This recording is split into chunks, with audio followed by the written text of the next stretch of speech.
그러니까 그리고 만약에 윤석열이 만에 하나 돌아온다면 못 돌아오게 해야죠. 못 돌아오게 해야 되고 만약에 돌아온다면 그 사람들 탄핵 찬성했던 국민의원들도 뭐 그야말로 제가 이건 데스노트에 확실히 올라가 있는 거 아닙니까? 확실히 말씀드리는데 예. 데스노트 일은 한덕수예요. 아, 한번 생각해 보세요. 한덕수가 국회에 나와서 국무회의 없었다는 요지의 주장을 반복해서 해서 맞아요. 윤석열을 가장 궁지에 몰아넣은 사람이에요. 그러니까 이 불법 계엄의 위법성을 얘기할 때 첫 번째로 얘기하는 게 국무회의가 있었냐 맞아요. 없었냐잖아요. 시작이죠. 예. 그런데 한덕수가 가장 앞장서서 국무회의 없었다. 그다음에 탄핵 심판정에 나와서 국무회의 없었다고 했어요. 맞아요. 한덕수가 1번이에요. 제가 보기에는. 한덕수가 1번. 2번 최상목이에요. 똑같은 주장했고. 그렇죠. 사실 그 윤석열의 그 문건, 예. 지시 문건을 지시문건. 보면 최상목을 총회했던 것 같아요. 제가 보기에는. 그 문건의 내용이 다 핵심이잖아요. 국회에 예산 다 끊어. 그렇죠. 예, 돈 모아. 돈이 제일 중요한데. 돈 모아서 비상 비상 입법기구 입법기구. 만들어. 이거잖아요. 그렇죠. 그런데 국회를 그걸 안 대체할 수 있는. 보고 뭐 구겨가 접어가지고 세번 주머니에 접어서. 넣었다고? 접혔죠. 게다가 쪽지라고? 그렇네요. 게다가 그 사람은 예. 윤석열 입장에서는 아, 2명 임명했잖아요. 헌법재판관. 그래서 자기를 이제 탄핵 선고하게 하는 길을 터준 사람이잖아요. 최상목 그 사람. 예, 그래서 그리고 또 한동훈. 한동훈. 그러면 권성동 대표는 온전할까? 권성동 내란 대표. 특검법 예. 그쪽도 준비하지 않았어요? 맞아요. 얘기했어요. 그때 기준이 뭐였냐?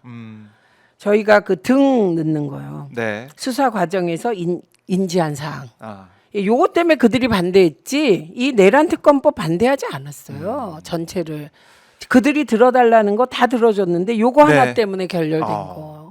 그러면은 국민의힘에서도 이거든요. 윤석열이 안 돌아오길 바라는 사람이 더 많다고 많을 것 생각해요. 같은데. 저는. 네. 헌재는 왜 이러는 겁니까, 진짜 이거? 이거 국민의힘과도 뭐 얘기를 안 하고 권성동이 얘기한 대로 됐다고 하지만 네. 헌재 입장에서도 그러니까 국민의 입장에서도 돌아오지 말고 조기 대선 준비하고 싶은데 헌재가 이렇게까지 나오고 있는 거 네, 이거는 어떤 사법 카르텔 뭐 이런 겁니까? 그러면 서울대 법대 카르텔입니까? 1차로 예. 이제 전직 대법원장이 움직인다 이런 소문이 돌면서 지연됐고요. 이게 전직 1차예요. 대법원장. 네. 소문이 있으면서 소문이? 지연됐고요. 예. 두 번째는 이재명 대표가 무죄 선고 나면서 상황이 확 반전됐다. 이렇게 되면서 더 지연되고 있고요. 이재명 대표가 유죄 나왔으면은 바로 오히려 뭐 할 수도 8대 있는데. 0으로 해버렸을 것이다. 라고 많은 분들이 얘기하고 전 이게 개연성이 크다고 봐요. 아하. 그래서 지금 민주당은 이 싸움이 네. 그러니까 제가 제일 경계한 거는 민주당이 너무 일찍 조기 대선을 기정사실화하면서 대선 앞으로 가고 중도 포섭 전략을 쓸 때 네. 이거는 위험하다고 저는 내부에서 계속 경고하다가 그렇군요. 비판도 많이 받았어요. 그런데 저는 이게 단문지적 사고에서 볼 때 지금은 내란 종식의 시점이지 대선 경쟁할 시점이 아니다. 근데 안 그랬잖아요. 민주당의 여러 주자들이 네. 잠재 주자들이 이재명 대표 비판하면서 대선 경쟁으로 가면 그거에 이렇게 다 모이잖아요. 보도도 그렇게 막 쏟아져 나오게 되고 한마디 네, 한마디가 이것이 이 틈을 타서 다. 공작 세력이 있다면 그들이 공작을 하고 뒤에서 네. 움직일 시간을 벌어주게 만들기 때문에 네. 저는 지금도 경계해야 된다고 생각합니다. 그래서 사실은 그런 뭐 대선으로 가는 그런 얘기를 하는 사람들도 있었고 해서 좀 혼란스러웠지만 이제는 민주당이 단일 대우로 저는 내란 단일 정식으로 대우로 이제- 결단하고 가야 된다. 예. 목표를 네. 지금 말씀드릴 수는 없습니다만 네. 컨틴전시 플랜 1 그거는 마은혁을 임명 안 하면 네. 근데 아까 제가 말씀드린 가처분 신청 인용 예. 그건 우원식 의장께서 만약에 한덕수 네. 최상목 탄핵이 위험하다고 생각하신다면 그런데도 마은혁은 임명해야 된다고 생각한다면 가처분 신청 헌재가 인용해서 마은혁이 들어오게 하시든지 그거에 안 되면 헌재도 계속 안 하면 그러면 한덕수 탄핵해야죠. 왜 책임을 안 물으려고 하세요? 그것을 위한 본회의 열어 주셔야 되죠. 네. 그런데 우원식 의장의 의장님이 그 얘기하는 거 맞아요. 네. 헌재가 가처분 빨리 선고해라. 뭐 2, 3일 시간이 있다고 생각해요. 이미 그러면 이진숙의 그 6명 심리 그 가처분 신청 인용한 그 시간을 도과하거든요. 헌재가. 그러니까 빨리 임명하도록 압박을 해서 네. 그걸 해주시면 그러면 그러면 한덕수 탄핵 빠르게, 압박하지 않죠. 빠르게 네. 이제 풀릴 수가 있는 것인데. 네, 그래서 음. 그걸 말로만 하시지 말고 행동하셔서 이뤄내셔라. 저는 그렇게 말씀드리겠습니다. 아, 그거부터 중요한 지점이네요. 네, 이러니까 원심 의장의, 우리가 예. 의장, 그다음에 대표, 원내대표, 지도부 결국은 이 시기에 결단하셔야 되는 단위가 되기 때문에 저희 힘을 다 몰아드립니다. 아. 네. 국민들도 아마 이제 국회를 바라보면서 믿을 게 이제 국회밖에 없다 보니까 국회가 행동하기를 바라고 있고 네, 이렇게 바른 되는 길로 거예요. 가길 바라고 있어요. 지금 한덕수 행태가 뭐 정말 이상하잖아요. 네. 원내대표가 만나지도 외면. 그다음에 우리 이재명 대표가 이재명 대표가 만나지도 외면. 외면. 이게 누구 행태입니까? 윤석열 행태잖아요. 그리고 제가 요거 한 말씀 더 그렇네요. 드리면 예. 요것의 축소판, 헌재 문제의 축소판은 방통위에서 이미 벌어졌어요. 방통위에서. 예, 어떤 일이 있었냐면 네. 그 야당 추천 몫으로 저를 국회에서 의결했는데 임명 안 해요. 맞아요. 계속 외면하면서 대통령 추천 몫의 방통위원은 윤석열이 계속 내려보냈어요. 김홍일, 이상인, 네. 그리고 그 다음에 이진수. 저희가 탄핵하니까 지금 맞아요. 조선일보 논리가 딱 요것의 연장인데요. 예, 그러니까 수법을 국회가 추천한 마은혁 네. 임명 안 안 하겠다 하고. 한덕수가. 그리고 대통령이 대통령 몫. 추천할 몫을 아. 대행이 추천하게 하자. 예. 지금 이 제안을 하는 거예요.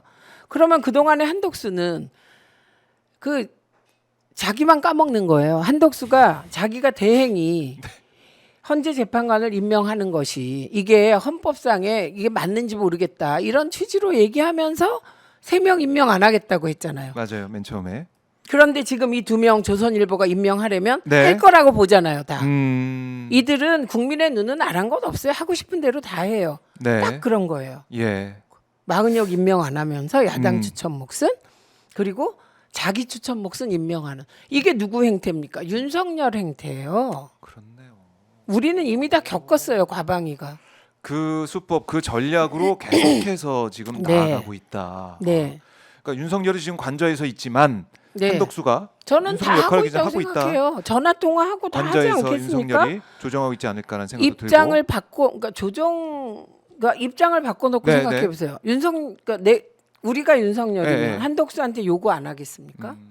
내가 김건희라면 요구 안 하겠습니까? 그러면 김건희가 예. 조선일보 폐간에 목숨 걸었다 이 말 했을 때 가만히 있어요? 말만 하고? 그렇지 않죠. 그리고 그 참 섬뜩한 그런 상황이네요. 그런 네. 지점이네요. 네. 네. 그런데 저의 이런 지금까지 안 틀렸어요. 한덕수 그 탄핵 때도 네. 제가 한덕수가 처음에 한한동맹 할 때 한한동맹. 한한동맹 한동훈 그거 불법적 한덕수가- 권력이양이에요. 네. 아 그때 이거 많이 굉장히 비판했었죠. 위험하다. 네. 한덕수가 있으면 계속 이런 꼼수가 나온다. 그다음에 뿐만 아니라 한덕수가 3명 임명 못하겠다. 네. 이렇게 나왔을 때 이 사람 빨리 탄핵해야 된다. 이렇게 내부에서 주장했어요. 그런데 그때 일부 중진 의원들, 예, 그 일부 한덕수랑 중진 과거에 의원들. 일도 해보고 뭐 이런 분들이 한덕수 연정론 네. 우리가 설득할 수 있다 그랬거든요. 그렇죠. 그래서 내부에서 굉장히 토론이 많았습니다. 근데 제가 처음에 이거 안 된다. 한덕수는 이 2가지만으로 안 되는 거다. 안 한다. 네. 그리고 제가 한 가지 더 얘기를 했는데 한번 봐라 인간이 한덕수에게 윤석열이 준 게 뭐냐. 국무총리 줬지. 지금 자기 탄핵돼서 대통령 역할까지 줬다. 누가 누굴 쫓아가겠느냐 이 사람이. 그러니까 그런 과거에 뭐 한덕수 연정을 내가 가능하게 하고 내가 뭐 어느 게 작동하겠냐 이렇게 했다가 진짜 비난도 많이 받았는데 저는 그때도 제가 그렇게 갔어야 된다. 그래서 빨리 탄핵했으면 2주를 벌었다. 예. 최민희가 옳았다. 아니요, 뭐 그거보다 이런 네. 판단. 제가 얘기하잖아요. 제가 틀리길 바란다고. 제가 그런 얘기를 내부에서 하면서도 한덕수가 3명을 임명해 주길 바랬어요. 그 어떤 끈끈한 인간적인 관계 때문에 안 벌어지더라고요. 그런 일이. 그런데 지금도 그런 여러 가지 답답네. 관계로 이 일이 답답하네. 해결될 거라고 생각한다면 그건 진짜 아니다. 이거는. 아. 네, 그렇게 생각합니다. 이거는 그렇네요. 네, 우리에게는 대한민국 민주주의가 무너지고 나라가 망하는 길이지만 어떤 세력에게는 나의 물적 존재가 무너지는 거예요. 우리의 공익은 늘 사익의 끈질김 앞에서 무너진 역사가 한두 번이 아니잖아요. 네. 이제 그런 실수는 안 했으면 좋겠다. 예, 저도 뭐 끝까지 내부에서 뭐 계속 저는 하고 있습니다. 계속.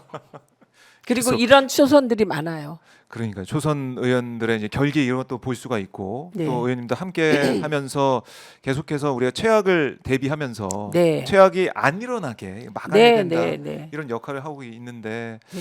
지금 저희가 그 탄핵 이 계엄 당시 비상사태 네. 내란 당시의 모습을 또 잠깐 또 보여드리고 있어요. 의원님이 잊지 말아야 된다고 하셔가지고 네, 그 계속 당시에 계엄군 잊지 말아야 모습, 돼요. 이게 국회 본회의장 모습까지 좀 보여드리면서 함께 네, 하고 있는데 내란의 밤에 이 고통을 우리가 되새기면서 이걸 반복하면 안 된다는 생각을 해야 됩니다. 네. 다시 한번 강조를 해드리고 네. 자 이제 4개월 4월 1일까지 왔기 때문에 마은혁 재판관 임명 문제가 뭐 제일 중요한 것이고 네. 마은혁 재판관 이거 그럼 빨리 결정을 내리고 임명을 하는 게 이번 가처분. 주에는 네. 가처분이 돼서 빨리 가처분이 지위를 얻는 게 중요하다. 저는 오늘 내일로 인용될 수 있는 사안이라고 생각해요. 이진숙 때처럼 하세요. 그러니까요. 이걸 빠르게 해야 된다. 네, 의장님 요것부터 해주십시오. 네, 우원식 의장에게 간곡히 바란다는 말씀을 해주셨고, 자 이제 마은혁 재판관이 임시지위를 얻게 된다. 네. 그러면은 그러면 헌재가 저는 끝날 거라고 생각합니다. 예, 바로 왜냐하면 결론 내릴 것이다. 마은혁 재판관은 네, 민주당 추천이기도 하지만 이분이 헌법에 따라서 판단할 분이거든요. 이 신뢰가 지금 헌법재판관님들 진짜 저희들의 아. 그 가슴 속에 단단하게 쌓여있던 신뢰 무너뜨리시는 거예요. 이게 얼마나 큰 일이냐면 박근혜 때 네, 8대 0으로 파면했잖아요. 완전히, 예, 그 헌법의 기초에서 했잖아요. 그렇죠. 최소한 헌법재판관들은 그런다는 신뢰가 있었는데 이번에 한덕수 그 기각할 때 그 논리 네. 보면서 그게 반은 무너져 내렸잖아요. 경악을 했죠. 지금 뭐 하시는 건지 음. 정말 진지하게 생각하셔야 됩니다. 네. 예. 그 안창호 인권위원장 지금 많은 비판을 받고 있는 저 안창호 미쳤다고 위원장. 봅니다. 네, 창피하고. 예, 안창호 위원장이 박근혜 때 그때 헌법재판관이었잖아요. 그때 그때 그때는- 인용하신 분이죠. 그러니까요. 예, 그런데 그분이 국민들의 인권이나 네, 군인들의 인권이나 저 때 다친 분들 있어요. 보좌관들. 그 있죠. 인권이 아니라 윤석열의 인권을 보장하라. 그런 그러니까요. 이유로 국회 인권 그 연대 있거든요. 네. 거기서 지금 우리나라 국가인권회를 의심하고 있어요. 정말 국가적 위신이 땅에 떨어지는 거예요. 내랑 우두머리의 인권을 보호하라고. 보호하라고 하고 방어권 인권을 보장하라고 짓밟은 자의 인권 얘기를 하는 저 인권위원회. 하고. 네, 사실 인권위원회가 얼마나 소중한 데인데요. DJ가 온갖 욕을 먹으면서 DJP 연합을 이끌어가면서 국가인권위원회, 방송위원회, 부패방지위원회. 이 부패방지위원회가 지금 건익위원회로 발전한 건익위원회고. 거거든요. 예. DJ는 정말 많은 일을 했지만 이 세계는 지금 한다고 생각해 보세요. 되겠어요? 그러니까 그만큼 이제 우리 그런 소중한 건데. 대한민국의 민주주의를 발전시켜 온 네. 그런 하나의 뭐 증명할 수 있는 그런 기구들인데 이번에 다 이제 망가져 버리니까. 네, 재건해야죠. 재건하는데 네, 이 국가인권위원회, 방송위원회, 그다음에 권익위원회 있거든요. 네. 지금 방통위원회가 됐죠. 이 세 개가 다 윤석열에 의해서 조직 자체의 근간이 무너졌어요. 왜냐하면 박근혜도 이렇게 안 했고 이명박도 이렇게 하지는 않았어요. 최소한 야당이 추천한 위원은 임명했어요.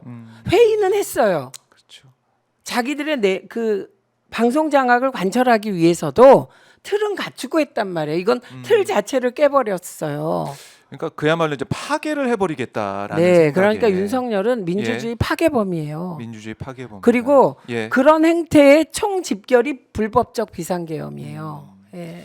그러니까 그렇게 하고 뭐 정말 다 하나씩 파괴를 하다가 그냥 한 방에 다 끝내버리겠다. 국회를 아예 다 날려버리겠다 이런 생각을 네. 하고 네. 내란을 획책하고 내란을 만들었는데 여기에 대한 판단이 내려져야 내란 종식이 돼야 이제 또 한 걸음 우리가 앞으로 나아갈 수 있는데 네. 이걸 오히려 헌재가 걸림돌이 되고 있으니 야 이게 참 상상하지 못했던 일이 벌어지고 네, 있어서 그러니까 보세요. 네 87년 6월 항쟁으로 이룬 성과예요. 헌재, 맞아요. 방송위원회, 지금 방통위원회, 음. 인권위원회, 그 부패방지위원회 건의위원회가 됐거든요. 네. 그러니까 이게 국민들이 피와 땀을 흘려서 민주주의를 했다. 그런 거 대통령 뽑는 법을 바꾼 거잖아요. 직선제로 바꾼 직선제. 거. 예. 근데 그 이후에 진행된 일이 이 네 가지예요. 기구적으로 민주주의를 안착시키는 역할을 해라. 맞네. 방송을 독립해라. 예. 인권을 보호해라. 부패 방지해. 방지해라. 예, 예. 그리고 국민의 권익을 보호해. 아하. 예, 말단 그러니까 하위직 공무원들을 보호해. 예. 이래서 만든 것들이 다 무너진 거예요. 그러니까 민주주의의 근간이 뿌리째 흔들리고 있는 상황이에요. 그래서 이건 제2의 6월 항쟁.